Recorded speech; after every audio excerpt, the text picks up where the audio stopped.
The chief executive of Intel says the global computer chip shortage could last another couple of years. Pat Glessinger told 60 Minutes that demand was surging for chips across the world. Now, look, you'll see this ETF, which tracks semiconductor, is up 10% so far this year, although, as you can see, it has been a bumpy ride.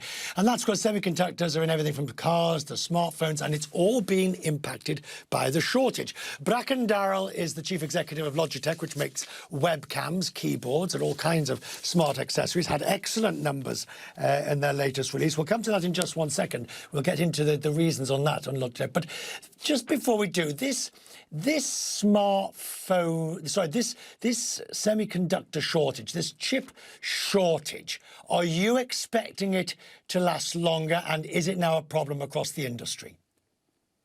You know, I think it depends on where you are in the industry. There's actually a chipset shortage in many parts of the industry, but I think in some cases it will go away fairly quickly. In other cases, I think it will go on for a year or two. If we look at your results, I'm not surprised that you essentially built another company. You had the revenues increase of another original company. But I'm not surprised, since we're all working from home. It begs the question, as my grandmother used to say, so what have you done for me lately? What happens next? I mean, it's not difficult. Well, it is difficult to grow when everybody's working from home. But now we're at home. We've got the mice. We've got the keyboards. We've got the cameras. We've got the gadgets. What do you do next? You know what the cool thing is, Richard? The thing that grew us before the pandemic is exactly what's grown us during the pandemic and will grow us after the pandemic.